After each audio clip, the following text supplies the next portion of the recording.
know what the future holds, but we know as it progresses, we are adapting as users of technology and the conveniences it provides in our lives. Despite the positive or negative views of how the future is changing daily, society benefits and it also suffers. Ann Jukes presented at the 2008 IRCOS conference in Manila the concept of Tawadi. That's the way we've always done it.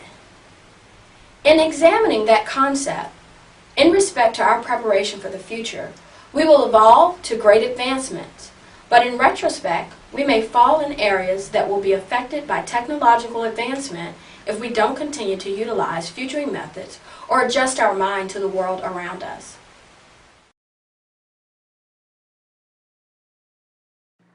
The future. As we look ahead at education and how can we predict the future paths our students will walk down, it might be smart to start with the statistics and then move out from there. In the past, educators used blackboards and chalk. Now they use holograms, smartboards, projectors, PowerPoint, iMovies. you name it. People in the future are going to be changing the way that they look at things. Tawadi. That's the way we've always done it. We seem to be connected to this word in so many ways, especially in the American educational institutions. It's all based back on those train tracks. Today in the United States, the spacing between the rails on railroad tracks is always 4 feet, 8.5 inches. Why is that particular spacing always used? Well, in some places, we believe it's because that's the rail spacing they used to build the railroads in England, and English expats built the U.S. railroads. Why did the English use that particular spacing? Well, because the same people who built horse-drawn wagons in the pre-railroad era used the same axle width to build the first railroad cars. So where did those old rutted roads come from? The first long-distance roads in Britain and Europe were built by Imperial Rome for the use of the Roman military. They've been in use ever since. Of course, that leads us to, why did the Romans use that particular axle spacing? Roman war chariots formed the initial ruts in these first roads, and everyone ever since has had to adapt to those ruts to avoid destroying their wheels. Thus, the U.S. standard railroad track spacing of 4 feet, 8.5 inches derives from the original specification for an Imperial Roman war chariot. What this all means. Specifications, bureaucracies, institutions, and systems have a natural tendency to solidify their ways, requiring people to do things the same way they've always traditionally done it.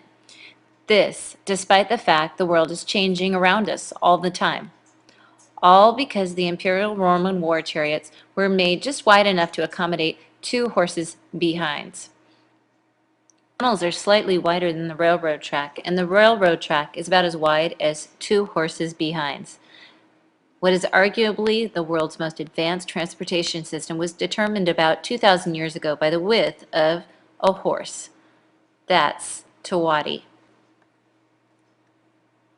H2 out, P.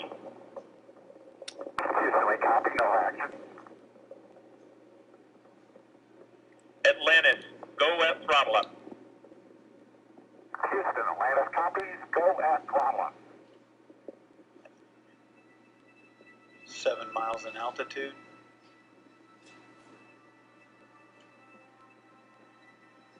Altitude 49,000 feet. I like Facebook because it's so easy to catch up with friends. It's so easy to communicate with friends across the world and communicate with family across the world. It's so easy just to get online and talk to anyone, anytime about anything. I like Google. It's a good site to get information on. It's so much better than going to the library and spending hours finding information. And it's not just students who like to get online. There's also adults getting onto Skype and Twitter and finding out what's going on. It's all about the trends.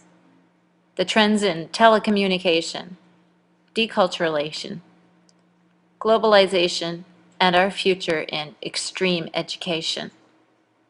This is the future.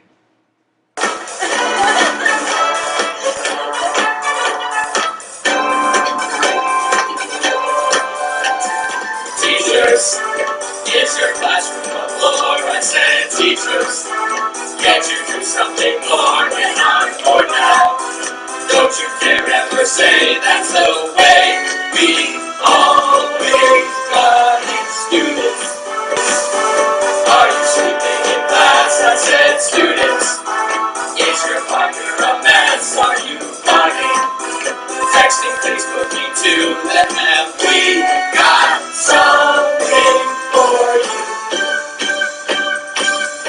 Wanna hear me say that's what we do. So every moment's that's what we do. Time to open your eyes to reach deep down. Say goodbye to somebody. That's what we do. That's what we do. Time to open your eyes to reach deep down inside. Then you should say goodbye to somebody.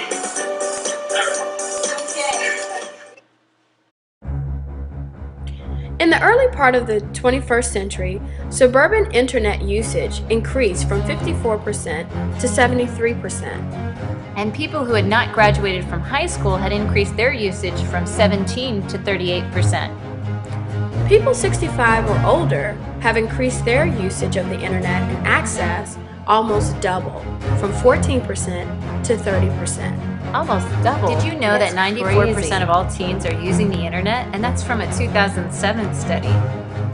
Well, the top Google searches worldwide in 2009 were Twitter, Facebook, 20, a Spanish Facebook, and Michael Jackson. Of course, Michael Jackson. What teen wouldn't be interested? Where teens use the technology is also interesting. 89% at home, 77% at school, and only 60% at the library. Well, the adults are definitely getting into the race with 73% usage of the internet in 2008. Well, that has nothing to do with the teen technology ownership, because the teens have outranked the adults, with 71% having cell phones and 59% having a desktop or a laptop computer. Well, I'm sure all this ownership is definitely helping the workforce, with teens coming in more to be able to afford these luxuries. Well, Deb, it's interesting to know that the top 10 countries using internet has the U.S. leading, followed by China, Japan, Germany, India, the UK, Korea, Brazil, Solomon, France. and of course, Italy. Look out, Deb, you're on the bottom of the list. Uh-oh, I better get ready.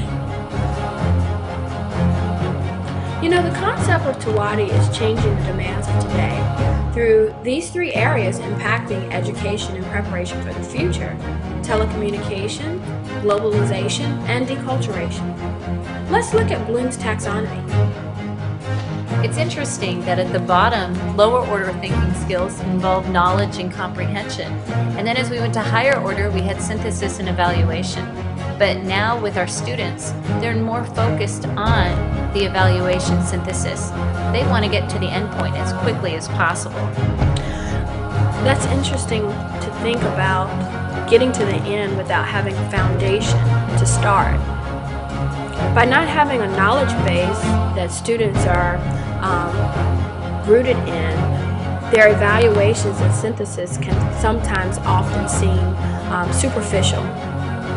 I think that is one of the issues that I see a lot with students today. They can make a product, but when you ask them questions about the product, they have a hard time pulling the fundamentals out of it and why. Yeah, the students of today no longer look at comprehension as something that they need to understand completely, because they have the internet. Same with knowledge. They don't need to remember everything for a long period of time. They just can go online. They can look in their handheld. They can go to their cell phone. It doesn't take them very long to access the information that years ago would have taken a hunt through the library to find. Here's what the newest Bloom's taxonomy diagram is now looking like. So something that Bloom's came up with in the 1950s never had these aspects to it. To go from Google to YouTube for remembering, and all the way up to evaluating with Google and Wikipedia. It's interesting to see how this model of Bloom's taxonomy has been created to show the integration of technology. It's obvious that someone is thinking about these concerns of how students will be able to utilize technology and still have a process of thinking that will come forward to show some fundamentals. This is even reflecting what we've done in our course and through this presentation, from YouTube and Google to TED presentations that we've watched. And students' ability to create and demonstrate a reflection on what they're able to go back and look at, their understanding of it, and creating products to demonstrate their learning. We even gave this model a second thought and thought of it as being inverted triangle, where creating is going to become the base and remembering is going to become the tip of the pyramid. That will switch around the way that kids actually analyze and apply and understand, because now they have a memory log for all their information. Maybe we'll just give them memory chips. What will this look like in the future? Multiple intelligence of people? Here we have Howard Gardner in 2008 looking at components of intelligence. And when you look at the scale, you see a lot of things that are connected to the self, and that is learning through experience. We go from having people smarts and self smarts to word smarts and logic. But what we don't see is an attribute associated with technology. And we do have the music smarts and the spatial. What do you think? Do you think that there's a place in the future for technology? Well, I think that's a matter of we don't have a choice. It's coming whether we want it to or not, and it's not a bad thing and it's not necessarily a good thing. What we do find here are body smart, and we've had a lot about kinesthetic and tactual and auditory, and our students now are moving towards the auditory level because of their integration with cell phones and music, but they're also multitasking, which in the past wasn't an attribute we found in every individual. It's also not something that's on our wheel.